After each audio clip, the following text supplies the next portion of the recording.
presidente. Necesitamos un bello florero para el banquete. 198 años legislando para los colombianos, recorriendo una historia política que permitió construir la Casa de las Leyes.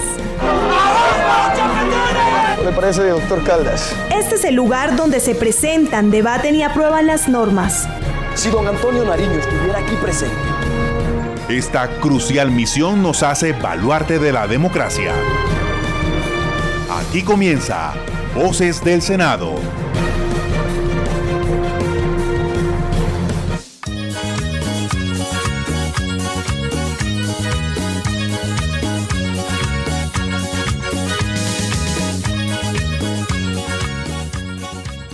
Amables oyentes de las 53 frecuencias de la Radio Nacional de Colombia, muy buenos días. A ustedes y a quienes nos siguen a través de las diferentes plataformas virtuales, en donde nos encuentran como Senado Colombia en Facebook y YouTube, y en Twitter somos @senado_govco, siempre con el numeral Voces del Senado. Les decimos muy buenos días. Un mar de emociones.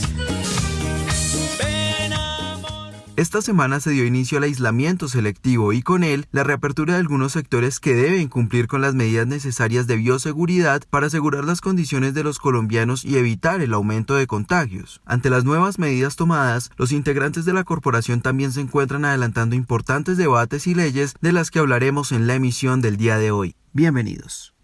Voces del Senado, iniciativa de la mesa directiva en cabeza del presidente Arturo Chalchaljú.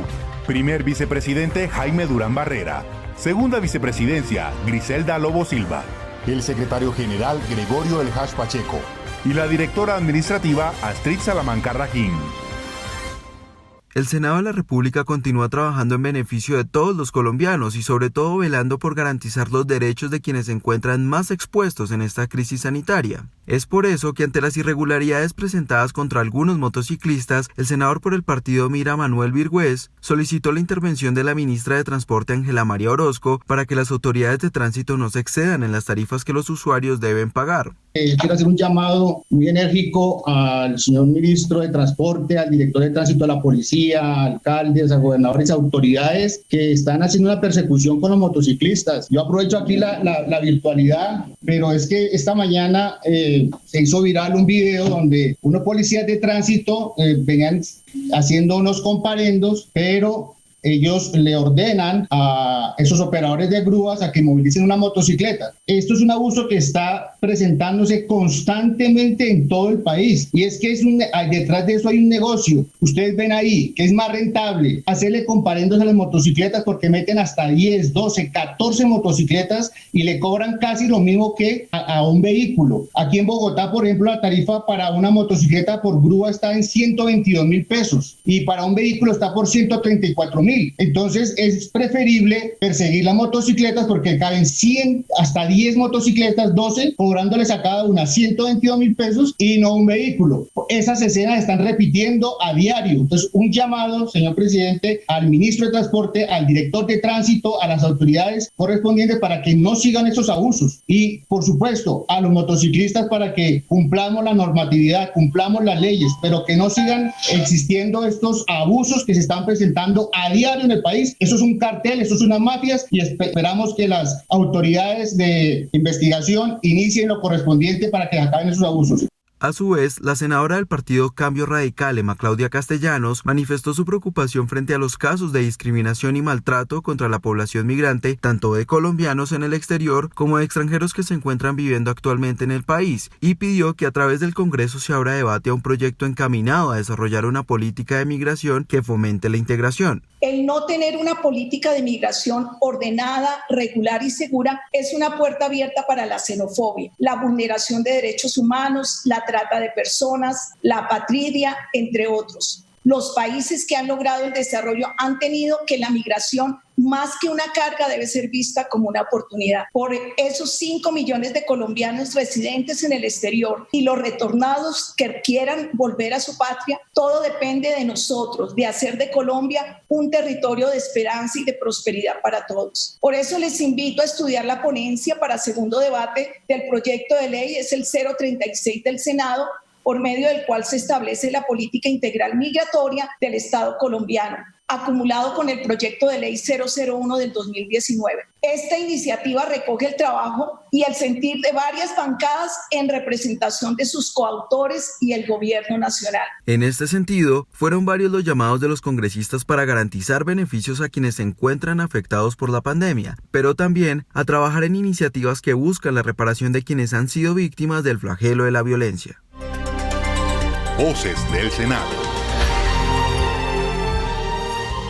Continuamos en Voces del Senado y les contamos que por iniciativa del senador Carlos Lozada del partido Fuerza Alternativa Revolucionaria del Común FARC, se realizó de manera no presencial la audiencia pública para analizar la situación de seguridad y de derechos humanos que actualmente tiene el departamento del Meta. El senador Lozada reiteró que lo que se busca es concertar un espacio de diálogo entre los diferentes actores para que se garanticen los derechos de los ciudadanos en esta región. Es sobre todo poder tender unos puentes de diálogo entre las autoridades, tanto civiles como militares del departamento y las comunidades, de manera que podamos todos, entendiendo, digamos, que nos interesa tanto la seguridad como que no se vulneren los derechos humanos a todos los sectores sociales y políticos que interactúan en el departamento, pues la mejor manera de encontrar, digamos, una convivencia adecuada es poder dialogar. A veces esto no es posible en medio de la situación tensa que se vive en las regiones y por eso queremos que desde el Congreso de la República se puedan generar esos espacios para que de la manera más cordial se pueda entablar ese diálogo y sobre todo poder avanzar en acuerdos que posibiliten, entendiendo que lo que más nos interesa a unos y otros es lograr la convivencia y lograr que se erradique definitivamente las distintas expresiones de violencia que hay en los territorios y por esa vía encontrar, digamos, las vías y la concertación para que unos y otros podamos adelantar, digamos, la convivencia en la región, cada uno atendiendo a sus compromisos. El llamado es a que entonces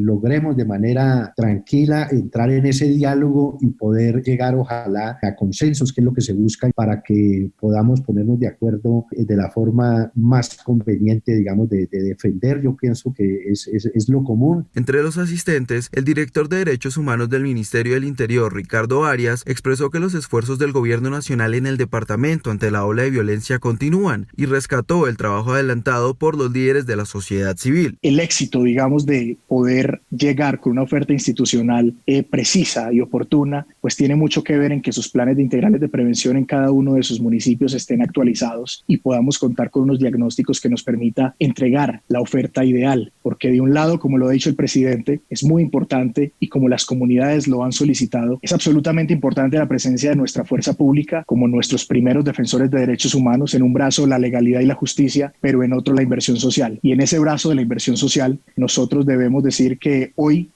tenemos unas propuestas que yo sé que también el departamento del Meta, uno de nuestros departamentos priorizados según el Plan de Acción Oportuna, tenemos la posibilidad de incluir en esta población proyectos que tienden a fortalecer el trabajo organizativo. Nosotros creemos que las garantías y el respeto para quienes defienden los derechos humanos es un tema fundamental. ¿Y de qué se trata esto? Es de garantizar que los espacios en donde ellos trabajan, los espacios en donde se reúnen, los espacios en donde realizan su actividad productiva, pues puedan contar con las garantías necesarias para que lo hagan de manera tranquila. A su vez, Ana Jiménez, la defensora regional del pueblo del departamento del Meta, reconoció que si bien la tarea no ha sido fácil por diversos conflictos sucedidos en el territorio, destacó que la entidad ha venido trabajando para contribuir en el robustecimiento del liderazgo social de las comunidades. Creo que a partir de mayo también se han presentado distintos episodios en que desafortunadamente ha cobrado la integridad de varias personas justamente por estos artefactos, algunos miembros de la fuerza pública, algunos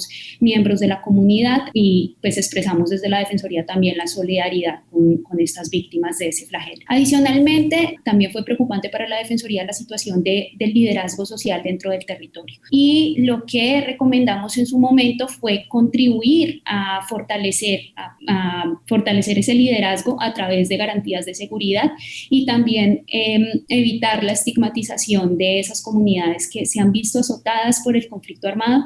Adicionalmente, Adicionalmente a esta situación, pues la Defensoría, dentro de toda la situación que se ha presentado en el sur del Meta, ha realizado una serie de requerimientos que estaban dentro de la alerta temprana, y es que todos los operativos de la fuerza pública que se vayan a generar con el fin de dar cumplimiento, por supuesto, a sus misiones, a su misión constitucional, tengan en cuenta tanto los derechos humanos como todos los principios del derecho internacional humanitario. Por otro lado, la representante de la Asociación de las Reservas Campesinas, María Dolores Rivera, exigió la presencia del gobierno nacional para que se haga respetar los derechos humanos de los habitantes y así puedan tener una mayor participación en el territorio, para así tomar medidas frente a la intervención de las fuerzas militares en la zona. Pero eso ha sido imposible, pese que no hemos tenido presencia del gobierno colombiano en nuestros territorios, sino que al contrario hemos tenido presencia militar remitida contra las comunidades campesinas. Hemos tenido, no se dice que no pueda estar el ejército en nuestros territorios, obviamente, pero si se supone que es el que debe de cuidar y preservar la honra y el bien de cualquier ciudadano, al contrario, hemos tenido represión, hemos tenido desplazamiento forzado, violaciones de derechos humanos, violación al derecho internacional humanitario, no solamente por los grupos al margen de la ley y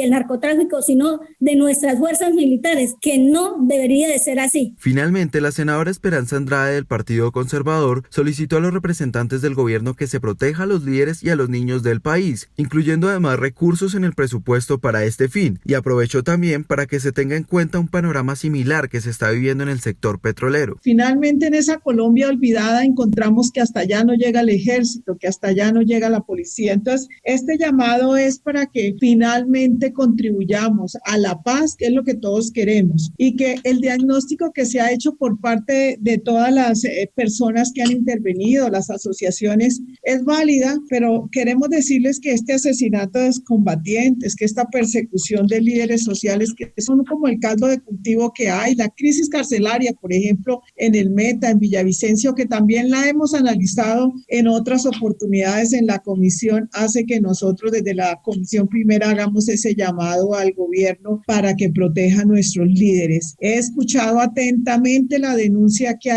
han hecho algunos sindicatos y trabajadores de Ecopetrol. Saben ustedes que hicimos un gran debate de Ecopetrol hace unos días en el que ustedes casi todos me acompañaron. Esa evidencia de esas denuncias también merece que sean conocidas por los organismos de control, porque después del debate también me han llegado a mí mensajes e información de sindicatos del tema petrolero en donde están siendo maltratados, en donde se les ha dejado sin empleo, en donde han perdido sus derechos como trabajadores, así que también queremos hacer ese llamado. Voces del Senado. Seguimos en Voces del Senado y les contamos que también tuvo lugar en la Comisión Primera la aprobación del proyecto de ley que amplía en 10 años más la Ley de Víctimas. La iniciativa que daría una prórroga a las garantías acordadas en atención, asistencia y reparación a quienes fueron víctimas de grupos armados al margen de la ley en los enfrentamientos y terminaron desplazados o perdieron familiares. El senador Roy Barreras, del partido de la U, como ponente, expresó al respecto. Pero la sentencia de la Corte Constitucional lo precisó de manera jurídicamente más adecuada y nos recordó que lo que hay que usar es el verbo rector prorrogar, porque es una ley. El único cambio, les decía, es el del verbo ampliar por el de prorrogar por mandato de la Corte Constitucional y porque, como todos ustedes saben, es un verbo más adecuado. El consenso entre todos los partidos es el mismo, se mantiene, es el único cambio. El otro cambio es eliminar la frase que remite la prórroga de la ley, que la refiere a el acuerdo final, al acuerdo de paz. Porque también fue la sentencia de la Corte que en el objeto de la ley había que hacer referencia a esa frase en el marco de la implementación del acuerdo, por muchas razones. Como todos sabemos, cuando se aprobó la ley 1448 no había acuerdo de paz, pero además porque la ampliación del registro de víctimas, que hizo que hoy estemos en más de 9 millones de personas, no podía seguir siendo indefinida. Esa es una de las preocupaciones que en buena hora tiene el director de la unidad, porque si no, no terminaríamos nunca de aumentar el universo de las víctimas. Si no se circunscribe al marco del acuerdo, sino a todo tipo de víctimas, pues va a ser imposible evitar o tener un argumento válido para que cualquier víctima de cualquier asunto, de cualquier violencia, incluyendo la delincuencia común, también pida reparación. Por su parte, el director general de la Unidad para las Víctimas, Ramón Alberto Rodríguez, indicó la importancia que tiene para el país la aprobación de esta iniciativa. Sabemos que son metas grandes y por eso reitero nuevamente la necesidad de hacer esta prórroga de la ley para poderle cumplir a todos los colombianos. Una meta que tenemos, 510.216 indemnizaciones, sería, si cumplimos con esta meta, que es lo que tenemos nosotros en plan de desarrollo, estaríamos haciendo el 54% de lo que se hizo en los años anteriores. Dificultades y recursos, pues todos los que se han escuchado en todos los informes, que nos hacen falta 45 a 50 billones de pesos para cumplir con todas las indemnizaciones por vía administrativa, sin desconocer todos los procesos de retornos, de reubicaciones. La reparación colectiva es uno de los mayores retos, articulándose con la hoja de ruta de estabilización, lo que estaba y le mencionaba con los planes de desarrollo con enfoque territorial, con los PEDET en este proceso de articulación, y el apoyo y acompañamiento de los colombianos en el exterior. Son 25.600 colombianos que están en nuestro registro, se habla en su registro y estamos trabajando con la Cancillería para poderle llegar a estos colombianos, no solamente con la medida de la indemnización, sino medidas complementarias que ayuden a su proceso de reparación en el exterior. En el mismo sentido, el senador del partido Mira, Carlos Guevara Villabón, resaltó la importancia que tiene esta ley e insistió en revisar el tema de las tramitologías para los procesos de reparación, incluyendo además presupuesto suficiente con el fin de ayudar a quienes han sufrido por estos flagelos. Esta ley ha dejado avances, pero también muchos cuellos de botella, mucha tramitología, problemas de información, problemas también relacionados con el choque de competencias entre diferentes entidades. Y la víctima, un campesino, una persona vulnerable, prácticamente se enfrenta ante una dificultad mayúscula y es poder entrar en ese entramado de derechos de petición, de reconocimiento, de garantía y restitución de sus derechos. Yo creo que ahí la ley tiene que ser mucho más práctica y poder ir hacia lo que verdaderamente debe ser una ley integral de reparación a las víctimas. Señalar también la necesidad de fortalecer esta ley con presupuesto, y eso exige 357 billones de pesos se requieren para poder implementar esta ley en sus 14 medidas de reparación. Ya lo mencionaba, vivienda, temas educativos, en fin, 354 billones. Es un gasto que amerita, en cierto modo, hacia futuro revisar el marco y alcance de compromiso de esta ley, y sobre todo porque se requiere fortalecer algunas instituciones que no han llegado a los territorios. Por el contrario, pareciera ser que se están desmarcando de la presencia regional, de la presencia territorial, y allí las víctimas nos han hecho este reclamo. Voces del Senado. Seguimos en Voces del Senado y les contamos que los senadores de la Comisión Séptima se reunieron con el presidente de la Comisión Nacional del Servicio Civil, Frido Levallén Duque, quien presentó los informes de gestión de la entidad, destacando los procesos adelantados que ofertan oportunidades de empleo a miles de colombianos en instituciones del Estado, y ratificó además los retos que aún tiene la entidad encaminados en los procesos de selección de los aspirantes a cargos públicos. Estamos avanzando hacia un modelo automatizado de acreditación de universidades e instituciones de educación superior para apoyar al Estado colombiano en procesos de selección. También aspiramos en bajar los costos de los procesos de selección y hacerlos en menor tiempo, utilizando inteligencia artificial para verificación de cumplimiento de requisitos mínimos y para la valoración de estudios y experiencia adicionales. Vamos a ligar la evaluación del desempeño laboral al registro público de carrera, de manera que si un servidor que ganó un concurso, que a todos los hace la comisión, hecho por la comisión, le califican el desempeño laboral del periodo de prueba y la calificación da satisfactoria, como el módulo es administrado por la comisión con esa calificación, evitando desgaste administrativo a las entidades, automáticamente pasaremos a hacer el registro público de carrera. Como reto tenemos ofertar 14.412 vacantes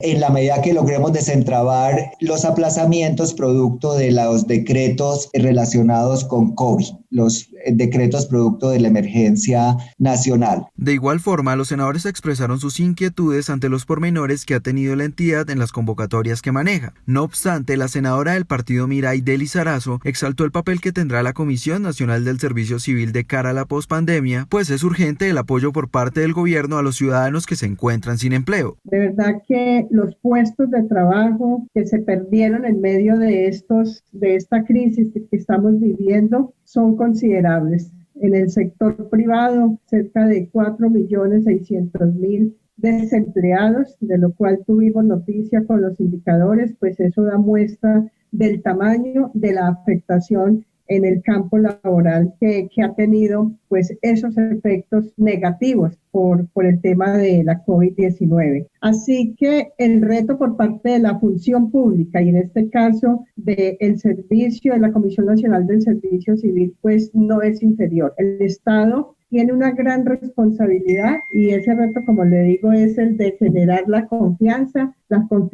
en lo público y la confianza en el sector privado. Así que desde el sector público, que es un gran dinamizador de la economía en el tema laboral, ahí está el primer reto que tenemos en todo sucesivo. Voces del Senado.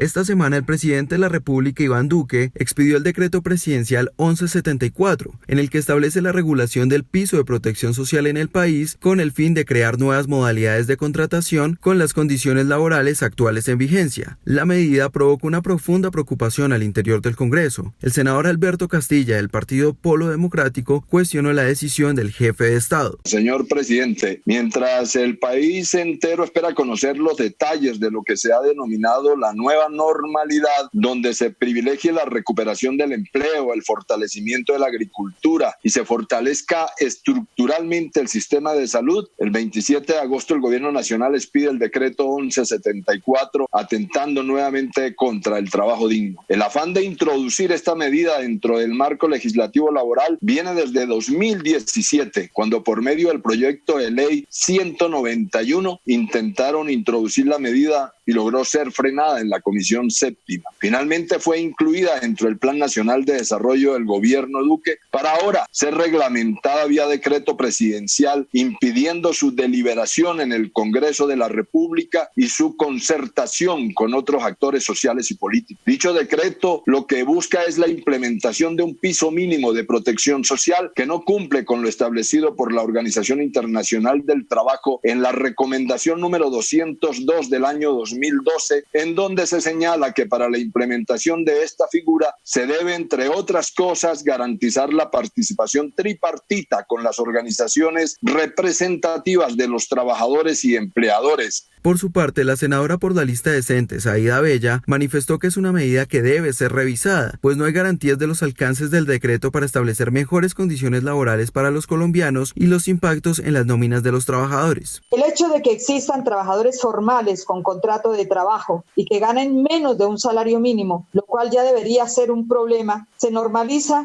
y profundiza negándoles el derecho a la seguridad social que tienen el resto de los trabajadores aportantes, pasando del régimen contributivo al régimen subsidiado en salud, saliendo del sistema general de pensiones para ahorrar en el mecanismo de los BEPS, que de ninguna manera constituye una pensión, y saliendo de las coberturas del sistema de riesgos laborales para ser cubiertos el 1% con asistencia y muy inferiores al nuevo sistema formal. Es inaudito que en el marco de la peor crisis de la historia económica y laboral del país, el gobierno pretenda seguir cercenando los derechos de los trabajadores, precarizando aún más su situación, haciendo cada vez más lejano el sueño de la formalidad, salir de la pobreza, con una propuesta de piso de protección social que solo beneficia a los empleadores, haciéndoles mucho más barato el costo de las nóminas y desmedro de los derechos laborales. Finalmente, quiero manifestar mi total rechazo a este tipo de mínimo de desprotección social e invitar a los trabajadores del país y a las organizaciones de trabajadores para evitar que este adefesio siga su desarrollo. No dejaremos acabar los pocos derechos que hoy le quedan a la clase trabajadora. Voces del Senado.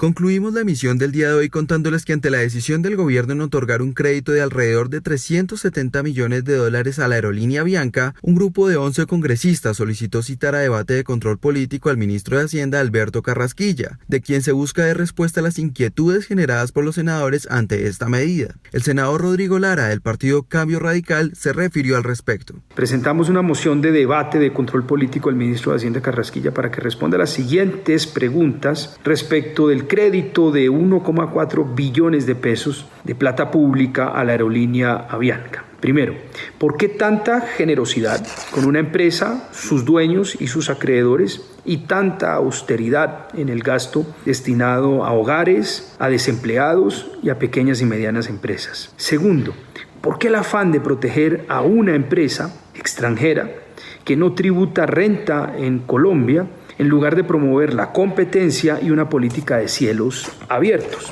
Tercero, ¿por qué asumir un crédito tan riesgoso con plata destinada a un fondo de emergencia para los más necesitados del país, sin exigir además participación accionaria en esa empresa o por lo menos una participación en los órganos de dirección de esta empresa para vigilar la ejecución de ese crédito? ¿Y no es esto una forma más para el Estado de asumir el riesgo de poner la plata mientras los accionistas y mientras fondos privados se quedan con la participación y los futuros dividendos de esta empresa? A su vez, el senador liberal Andrés Cristo resaltó que este debate no solamente dará claridad a los miembros de la corporación que nuevamente no se tienen en cuenta para este tipo de decisiones. Sobre la situación que hay entre el gobierno y la empresa Avianca, queremos escuchar al ministro de Hacienda dar las explicaciones que le conviene al propio gobierno y que la gente obviamente está mirando que a veces se pasa al Congreso por encima cuando ocurren estos hechos. Lo merece el Congreso, lo merece la gente que está pensando, entre otras cosas, lo peor.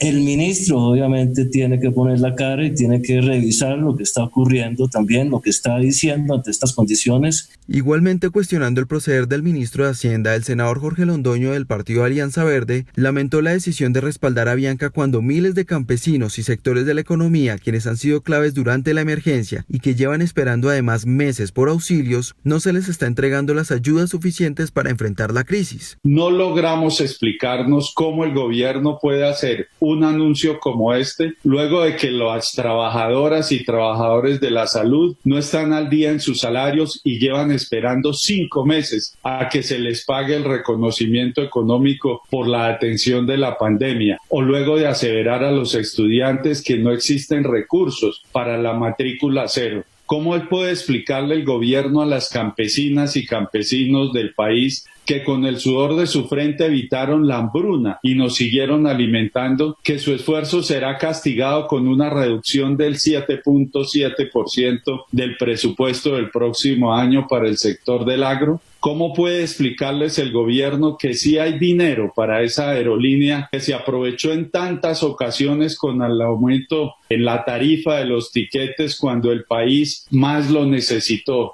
Este es un préstamo, al parecer, sin mayor garantía. Qué falta de consideración con los 4.6 millones de personas que han perdido sus empleos y a los cuales el gobierno no les quiso subsidiar su nómina, aún teniendo los recursos para hacerlo. Síganos en Facebook como Senado Colombia, en Twitter e Instagram como @SenadoGotCo y a través de la aplicación Mi Senado, donde pueden ser veedores de la labor que cumplen los congresistas.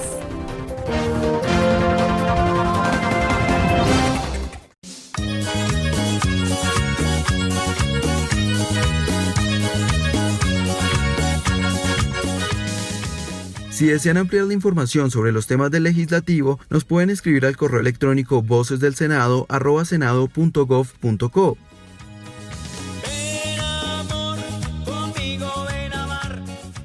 Este programa se realizó bajo la dirección de la jefe de la Oficina de Información y Prensa, Raquel Gutiérrez Vizcaíno, la coordinación de Maritza Pardo Rojas y en el trabajo periodístico quien les habla, Alexander Ariza. Les deseamos un feliz día y no se olviden de nuestra cita todos los sábados y domingos a partir de las 7:30 de la mañana. Somos Voces del Senado. Voces del Senado, programa institucional del Senado de la República de Colombia.